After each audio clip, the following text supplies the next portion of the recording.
El día de hoy vamos a seguir estudiando el libro de Lucas. Vamos a Lucas capítulo 3, los versículos del 1 al 20. Y vamos a desarrollar nuestro tema, le he titulado La predicación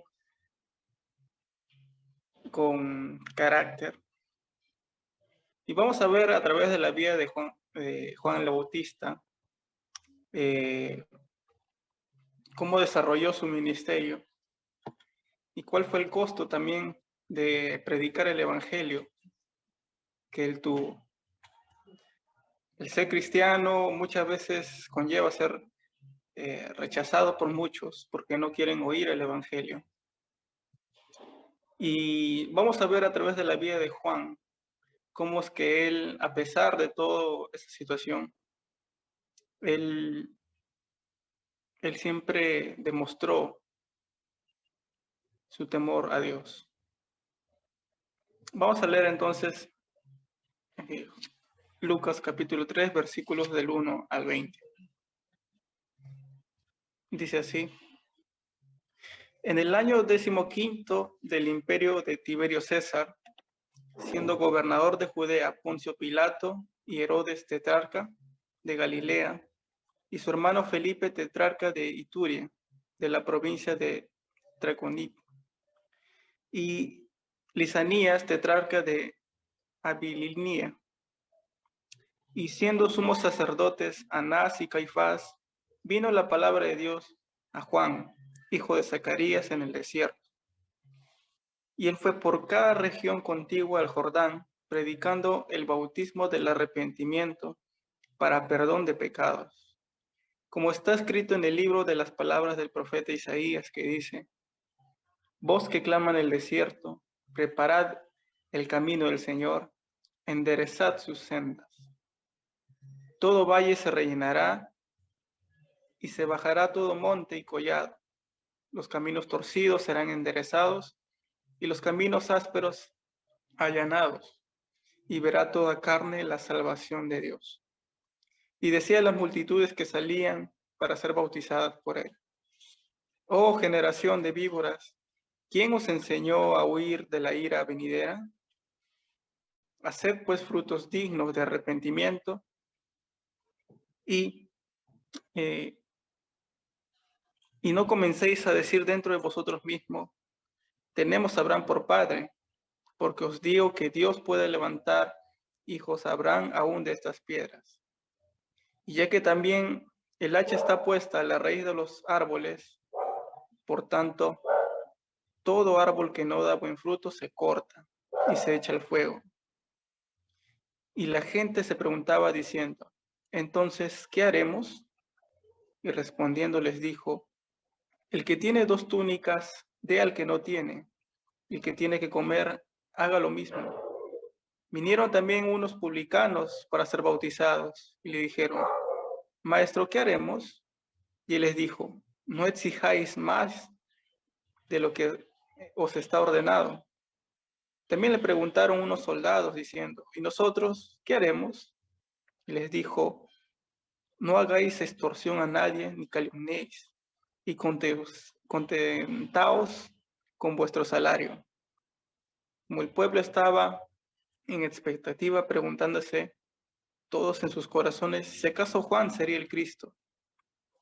Respondió Juan diciendo a todos: yo a la verdad os bautizo en agua, pero viene uno más poderoso que yo, de quien no soy digno de desatar la correa de su calzado. Él os bautizará en el Espíritu Santo y fuego. Su aventador está en su mano y limpiará su era, y recogerá el trigo en su granero, y quemará la paja en el fuego que nunca se apagará. Con estas otras cosas, y otras exhortaciones anunciaba las buenas nuevas al pueblo. Entonces Herodes el tetrarca, siendo reprendido por Juan a causa de Herodías, mujer de Felipe, su hermano, y de todas las maldades que Herodes había hecho sobre todas ellas, añadió además que ésta encerró a Juan en la cárcel. Entonces, vamos a ver a través de la vida de Juan el Bautista cómo él comenzó, ¿no? Bueno, como vimos, Lucas siempre ha sido muy detallista, ¿no? Ha sido un investigador que le ha gustado ser muy minucioso. Y ahí el libro de Lucas se escribió después, mucho después de que estos hechos pasaron. Y comienza a decir, comienza a dar el contexto, ¿no? Acerca de quienes estaban gobernando en ese tiempo. Y ahí lo dice como Pilato, Herodes, su hermano. Eh, Así que por ese lado vemos que es una fuente confiable. Vemos que Lucas hizo una gran recopilación de estos textos. Versículo 2 dice, y siendo el sumo sacerdote Anás y Caifás, vino la palabra de Dios a Juan, hijo de Zacarías, en el desierto. Dice, y él fue por toda la región contigua al Jordán, predicando el bautismo del arrepentimiento para perdón de pecados. Ojo que esto sucedió antes de que el Señor comenzara su ministerio. Juan el Bautista era llamado el profeta, el último profeta, porque él anunciaba de que iba a venir Jesús, el Mesías. Entonces, Juan el Bautista se dedicó a predicar el arrepentimiento para que todo el pueblo se arrepienta y pueda estar preparados sus corazones para recibir al Señor. Y también los bautizaba.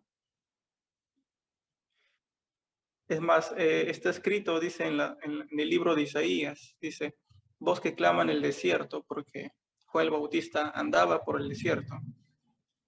Y él preparaba, dice, el camino del Señor. Y él predicaba para que el pueblo de Israel pueda enderezar sus caminos.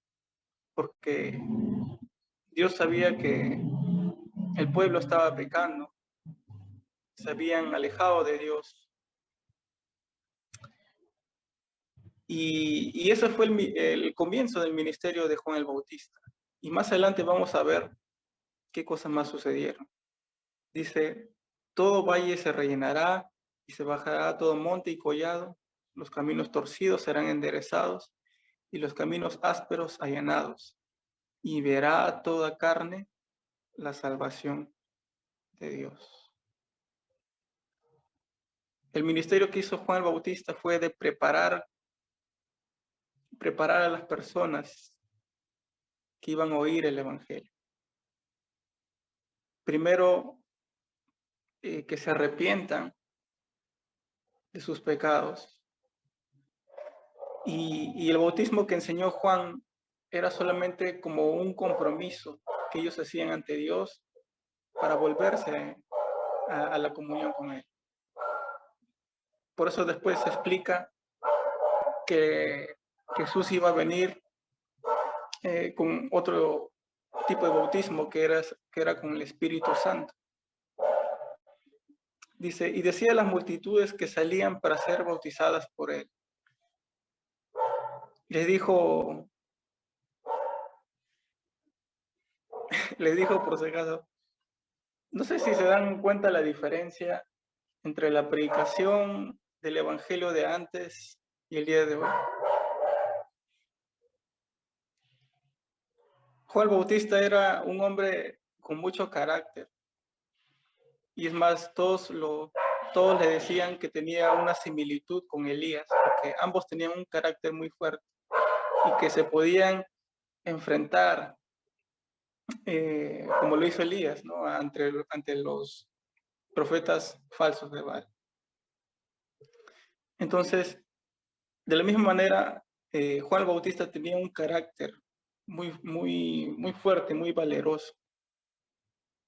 Y Juan el Bautista era muy directo y sincero, le decía, como ahí dice, oh generación de víboras, ¿quién os enseñó a huir de la ira venidera?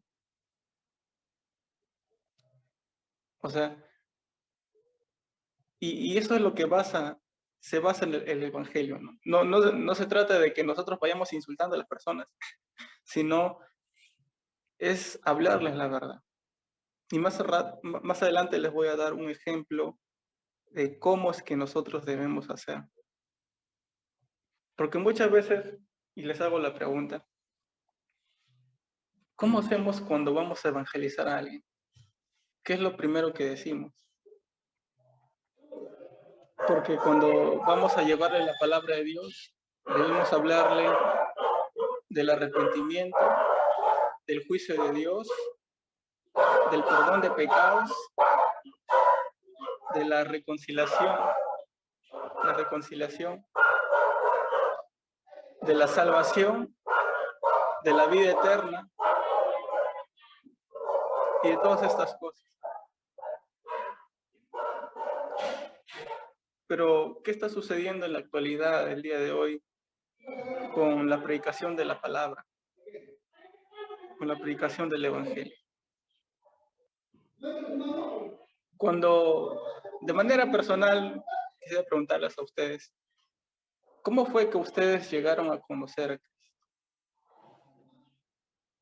Así, de manera concisa, cortita, a su manera, ¿cómo es que llegaron a conocer a Cristo? En mi caso, por una amiga, que ella me compartió Ujú. la academia. ¿Y cómo fue que te dijo? ¿O quién compartió la palabra para que tú me escuches?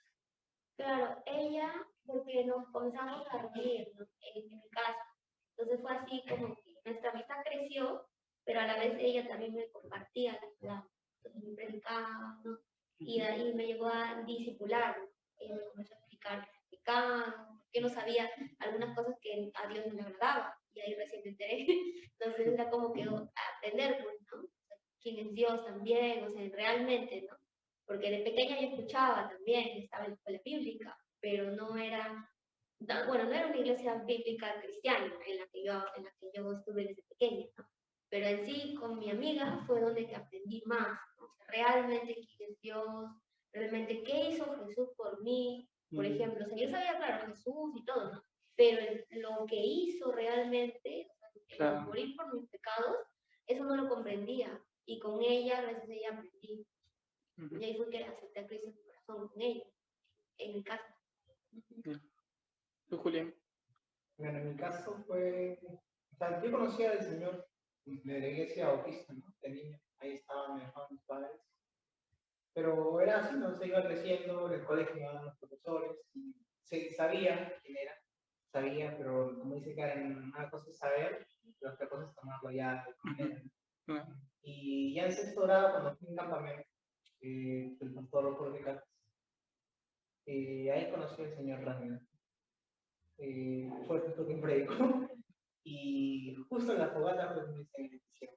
Y a partir de ahí ya era como que el deseo de buscar a Dios, ya estaba buscando en qué iglesia asistir. Cuando llegué a Coyhaique fue así, ¿no? Primero los jóvenes y el mismo que ya están los domingos, que estaban conmigo, y así. Sí. Y, por ejemplo, en mi caso, yo fui en mi adolescencia, bueno, en niñez, casi adolescencia o preadolescencia, a una iglesia, ¿no? Mi familia es, digámosle, cristiana, ¿no? Pero mi familia y mi casa, muchos se alejaron de Dios. No sé, bueno, hasta ese momento yo no sabía el por qué, no sé las razones. Pero yo asistía muy fielmente a mi iglesia, ¿no? A una iglesia cerca a mi casa.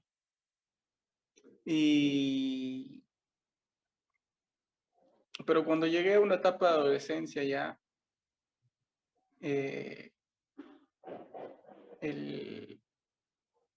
ya yo dejé de asistir. También conocía parte de la palabra, la entendía, pero no era un entendimiento como que Dios te abre los ojos, sino como un entendimiento intelectual, de que te lo sabes la historia. Sí. Entonces, yo me alejé de Dios. Y fue hasta los 17 años, hasta que tuve los 17 años, donde un día mi mamá regresó de noche de la casa de mi abuela. Y yo le contaba acerca de unos sueños que estaba teniendo, porque como que no estaba tranquilo. Entonces mi mamá me compartió ahí el evangelio. Y fue muy clara, ¿no? Me dijo, me abrió Apocalipsis. Me dijo, aquí hay el cielo, el infierno. Hay esto es lo bueno, esto es lo malo. Y ahí me compartió el evangelio de Jesucristo, ¿no? Entonces, ahí, ahí fue el comienzo, ¿no? De todo. Aunque yo era muy, muy terco, rebelde, a mi manera, ¿no? O sea, me costaba porque yo seguía entendiendo como que era una religión. Y ya con el tiempo Dios va tratando con uno y nos ayuda, nos hace entender el verdadero camino. Hasta que un día, donde todo me iba bien, Dios hizo que todas las cosas que yo tenía planeado, pensado, se tiraran para abajo. Y es allí donde entendí el poder de Dios, que Dios es soberano, que Dios tiene el control. Y decidí ahí rendirme al Señor y decirle, lo que tú quieras hacer conmigo, allí voy a estar. Y es ahí donde viene el deseo de buscar más de Dios, ¿no? De leer la palabra. Como les decía, yo nunca he cantado en mi vida, en mi vida. Desde que he nacido nunca he cantado en público. Ni siquiera en el colegio he salido. Pero ese era mi deseo, ¿no? Y por amor a Dios, yo lo hago. Yo lo hago. Y así va tratando Dios con cada uno de nosotros. Pero todos nosotros hemos pasado eso, ¿no? Pero hoy en día, muchas veces el Evangelio se está compartiendo de una manera muy ligera, ¿no? ¿De qué forma les voy a decir? A veces el Evangelio se dice, ¿no? Como que Dios tiene un propósito para tu vida. Y sí, sí lo es, porque nosotros lo entendemos, pero ellos todavía no lo entienden. A veces, por ejemplo, si tú le preguntas a alguien que no conoce a Dios, ¿Dios tiene un propósito para tu vida? Él te va a responder, sí, pero según su propio pensamiento. ¿Por qué? Porque aún su pensamiento todavía no ha cambiado. El propósito para nuestras vidas es honrar a Dios y pasar una eternidad con Él. Por ejemplo, eso era lo que yo pensaba en un comienzo. Yo pensaba, por ejemplo, que los testigos de Jehová, los mormones y toda clase de denominaciones, no había diferencia. Es más, cuando yo comencé mi vida cristiana, acepté mormones que vengan a mi casa para que me enseñen, porque dije, bueno, si me enseñan la palabra, entonces no hay problema. Pero Dios te cuide, Dios te guarde. Simplemente dejamos, mi hermana y yo dejamos de permitirles, y Dios nos va a hacer entender, ¿no?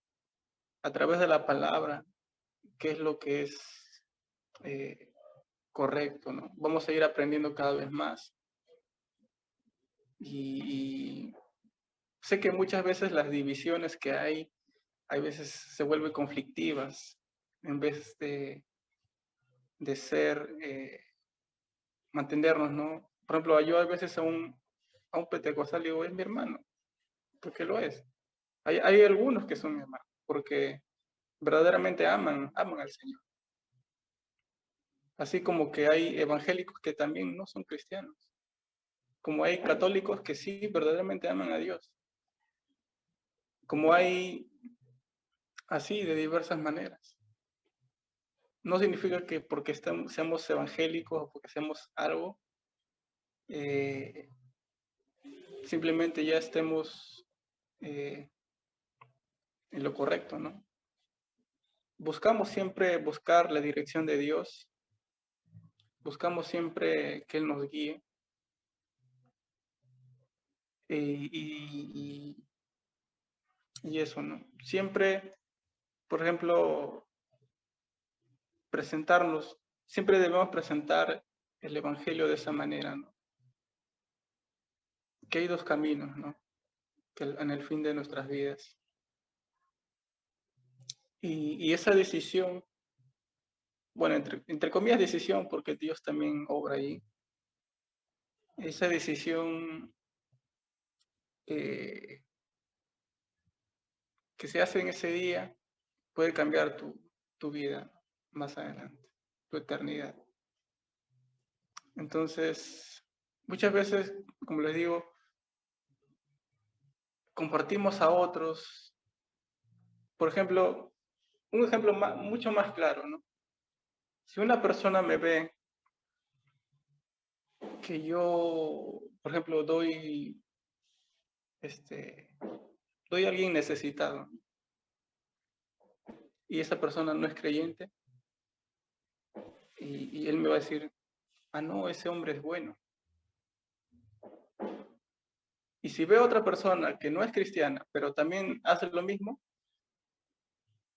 él también va a decir, ese hombre también es bueno. Entonces, según la perspectiva de ellos, simplemente tú eres bueno por lo que haces. O entre otras palabras, tú dependes de tu propia justicia. En cambio, nosotros somos salvos por la gracia de Dios, por la justicia de Dios, no por mérito propio que nosotros hemos hecho, sino por la gracia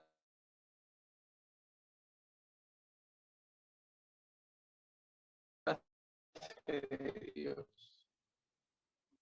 Que esta generación está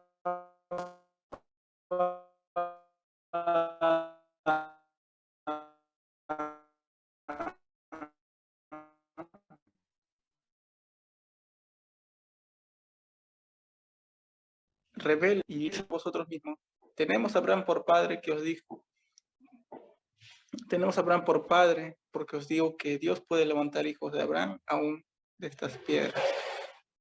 O sea, se jactaban, ¿no? Se jactaban de sí mismos, no, Abraham es nuestro padre, entonces no hay necesidad de que nosotros, Dios no nos va a dejar. Entonces, el versículo 9 dice, y también el hacha está puesta a la raíz de los árboles. Por tanto, todo árbol que no da buen fruto, se corta y se echa en el fuego. Entonces, ¿qué les estaba diciendo? Que cuando iba a venir Jesús,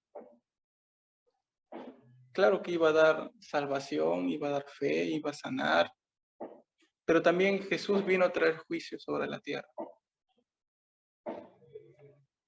Ahí mismo dice, y también el hacha está puesta en la raíz de los árboles. ¿Por qué? Porque el pueblo de Israel era llamado la vid, el árbol de la vid. Y entonces, ¿qué es lo que iba a hacer Dios? Iba a cortar eso. Por tanto, dice, todo árbol que no da buen fruto se cortará y se echa en el fuego. Y la gente se preguntaba diciendo, entonces, ¿qué haremos? Si se dan cuenta, ahí Juan les está presentando el Evangelio, ¿no? Directo. O sea, es como el día de hoy, si tú le predicas a alguien, tienes que decirle que hay un infierno, que hay un lago de fuego donde van a ser lanzados aquellos que no acepten a Jesucristo. Entonces, allí la gente también se pregunta el día de hoy, ¿qué vamos a hacer? Dice el versículo 11, y respondiéndoles, les dijo, el que tiene 2 túnicas, dé al que no tiene, y el que tiene de comer, haga lo mismo. Entre otras palabras, como todavía Jesús no había muerto, todavía no se había cumplido todavía las profecías. En ese tiempo era arrepentimiento y reconciliación con Dios. Por eso es que le dice, arrepiéntanse de sus malas obras y comiencen a hacer esto. Y les da caso por caso. Dice, por ejemplo, el que tiene 2 túnicas, dé al que no tiene. ¿Qué significa eso? Amor al prójimo. El que tiene que comer, dice, haga lo mismo. Amor al prójimo. Vinieron también unos publicanos para ser bautizados y le dijeron, maestro, pero para ser bautizados, ojo, ellos necesitaron de creer también, de tener fe en que el Mesías iba a venir, porque todavía ellos no sabían quién era el Mesías. Entonces, vinieron también unos publicanos para ser bautizados y le dijeron, maestro, ¿qué haremos? Él les dijo, no exijáis más de lo que os está ordenado. O sea, con cada caso, con cada persona es diferente. Le pedía de una forma que lo que estaban haciendo mal, lo corrijan. Por eso les dice, no exijan más de lo que os está ordenado. Y también unos soldados diciendo, ¿y nosotros qué haremos? Les dijo, no exijáis extorsión a nadie, ni calumniéis, y contentaos con vuestro salario. Es como el día de hoy, ¿no? Le digas a un policía que no extorsione, que no pida coimas, que abandone el robo, porque está haciendo mal. Está haciendo mal alguien que acepta ese tipo de sobornos. Dice, no hagáis extorsión a nadie ni calumniéis y contentaos con vuestro salario. Como el pueblo estaba en expectativa, preguntándose todos en sus corazones si acaso Juan sería el Cristo. Y ya comenzaron a pensar, a creer que Juan tal vez iba a ser el Mesías, el Cristo. Pero Juan fue muy claro, no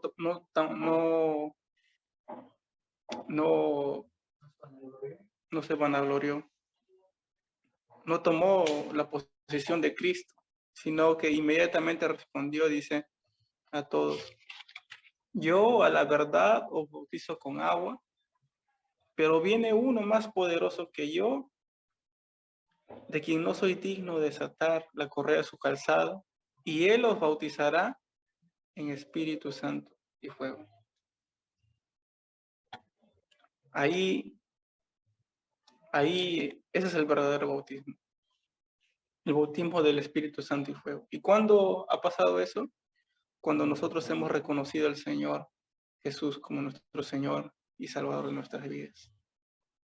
Desde ese momento el Espíritu Santo viene a nosotros y mora en nosotros. Y comenzamos, como lo decíamos, comenzamos a sentir deseo por obedecer a Dios. Y desde mi propia experiencia, por ejemplo, yo les digo, ¿no? Lo que para mí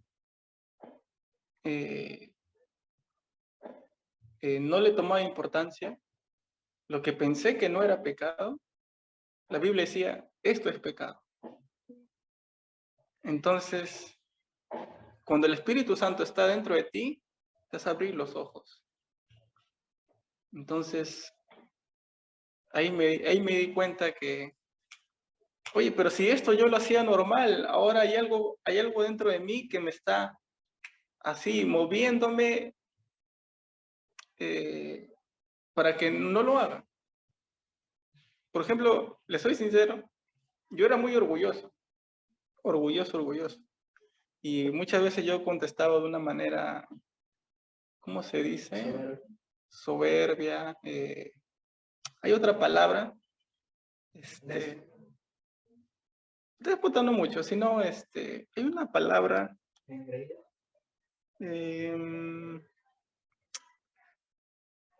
¿Cómo se dice?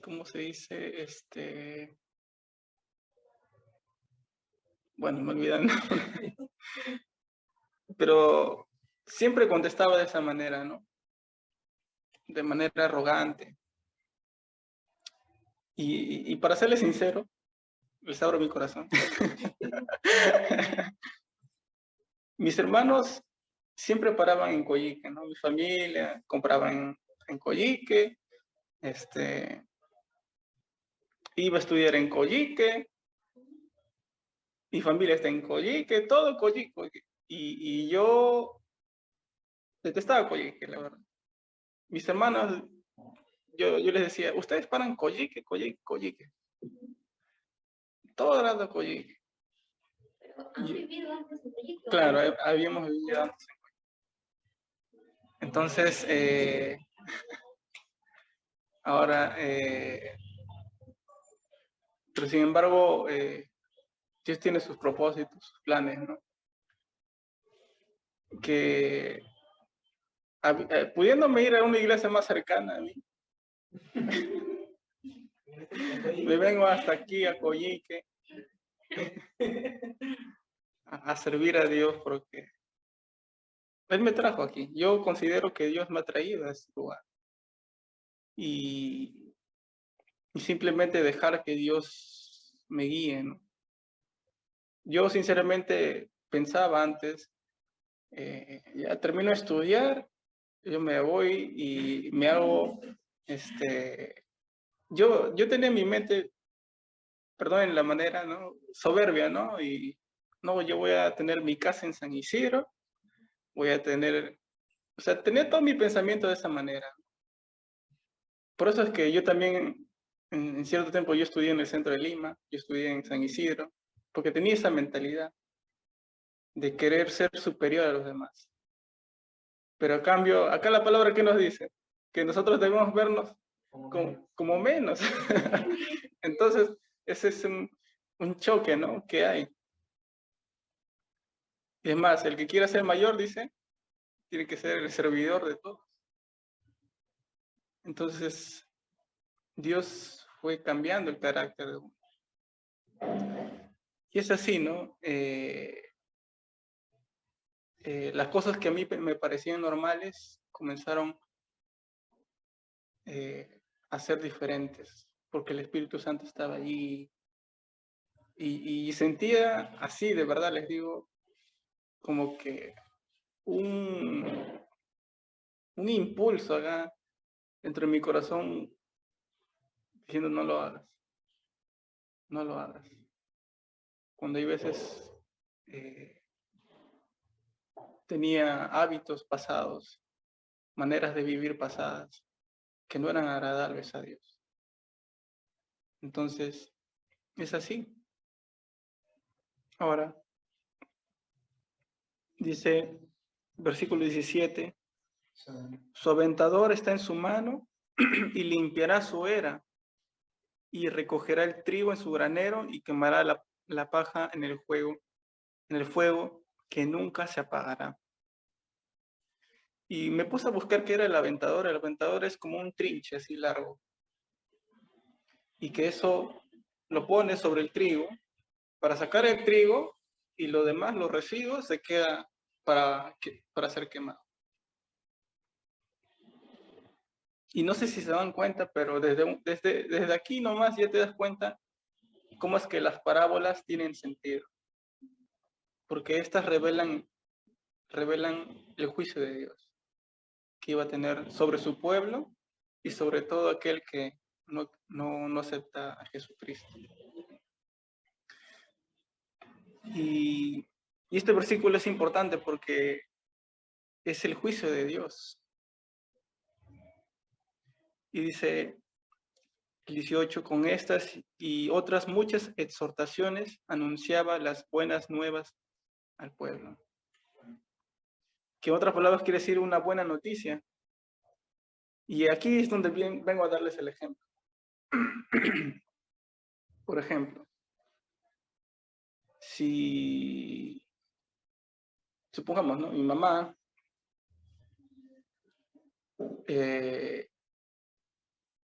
llega a tener un cáncer, pero ella aún no lo sabe. Y voy ante el doctor, vamos al consultorio, por ejemplo.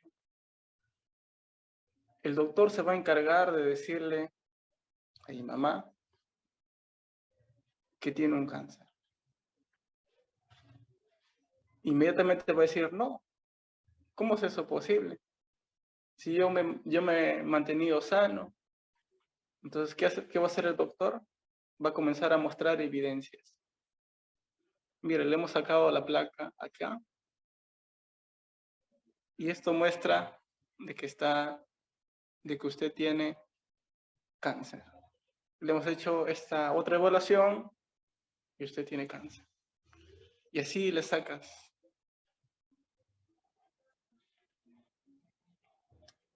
Y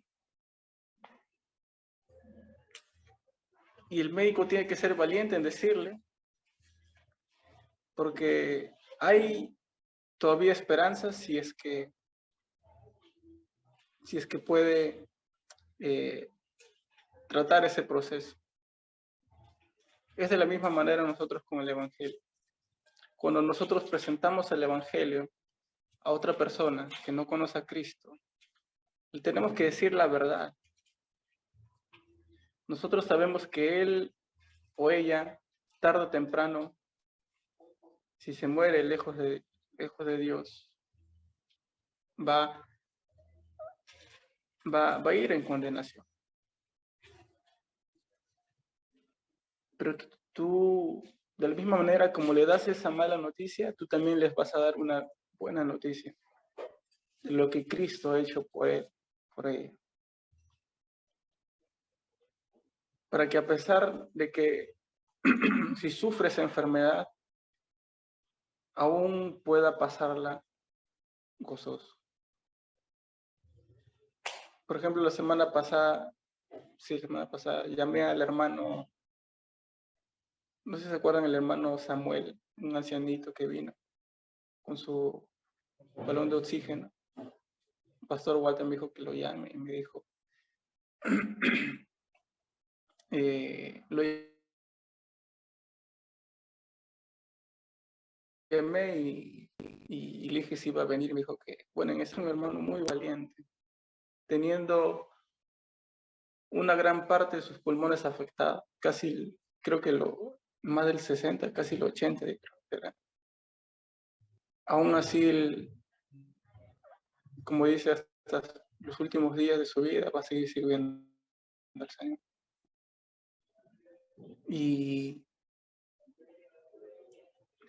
Y a pesar de sus dolencias, él ha entendido, ¿no? Dice lo que le pasó a Pablo, ¿no? Cuando le pedía al Señor, quítame este aguijón. El aguijón era un dolor, algo que permanecía, que Pablo lo estaba molestando. Lo que se dice probablemente que era una enfermedad. Imagínense, Pablo, habiendo sanado a muchos, él no se podía jactar de sanarse a sí mismo, porque dependía de Dios. ¿Y Dios qué le dijo? Bástate de mi gracia. Si Dios muchas veces nos va a permitir que nosotros estemos hasta enfermos, pero con el fin de que sigamos confiando en Él. Dios va a permitir muchas veces que nosotros pasemos crisis económicas también, con el fin de que sigamos manteniéndonos unidos a Él. O muchas veces también nos da un jalón de orejas, que también nosotros muchas veces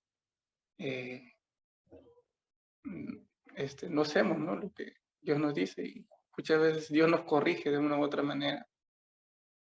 Pero el fin que tiene Dios es de volver a unirnos a Él. Porque muchas veces es en los momentos difíciles es donde recurrimos al Señor, ¿no? Señor, me está pasando esto. Señor, esto. Señor, esto. Aunque no solamente en esos momentos debería ser, pero Dios muchas veces permite eso, que eso nos pase para que sigamos buscándolo, sigamos estando en comunión con Él. Ahora, para finalizar, dice, entonces Herodes el tetrarca, siendo reprendido por Juan a causa de Herodías, mujer de Felipe su hermano, y de todas las maldades que Herodes había hecho. Imagínate que tú te vayas, no al presidente de acá, sino al presidente de Estados Unidos, y les digas su verdad. Inmediatamente, si vas a Estados Unidos, si estás en Estados Unidos, te detienen y ya no sales. Ya no sabes si vas a salir vivo o mal. Pero Juan el Bautista fue tan valiente que expuso lo que Herodes estaba haciendo. Y sabemos que Herodes era un gobernador de Judea, como lo vimos al inicio. Y sobre todas ellas añadió además encerró a Juan en la cárcel. A pesar de todo lo que hizo, bueno, como venganza, ¿no?, encerraron a Juan en la cárcel. Y bueno, también decirles, ¿no?, que muchas veces no esperemos que el predicar el evangelio todos nos acepten de buena manera. Hay veces, hay algunos que van a oír, hay otros que simplemente la rechazan, hay otros que la aceptan, están un momento y luego se van. Es un tema que vamos a ver después en la parábola de la semilla. Pero así, muchas veces también vamos a tener que pasar situaciones difíciles como la que estuvo Juan. Y pídanle a Dios que nos dé valentía para ser como Él, para hablar la verdad. Porque ahora, si tú hablas el evangelio, te dicen, tú no eres tolerante, que estás excluyendo. Y tantas cosas que el mundo ahora está poniendo en primer lugar, ¿no? Desechan a Dios, buscan sus intereses, buscan sus propias ideas. Como dice el mundo, cada vez está, la maldad en este mundo se está incrementando más y más. Mucha gente dice, bueno, los estudios dicen que hemos evolucionado y que el hombre esto y lo otro, pero la maldad sigue dentro del hombre. Solamente Dios puede cambiar ese corazón duro, ese corazón que rebelde o lejos de Él. Y nosotros debemos tener eso, ese deseo también de compartir la palabra de Dios. Mirar con misericordia al otro, no porque ahora seamos justos delante de Dios, yo mire por encima al otro, sino mirarlo también con misericordia, que Él está lejos de Dios.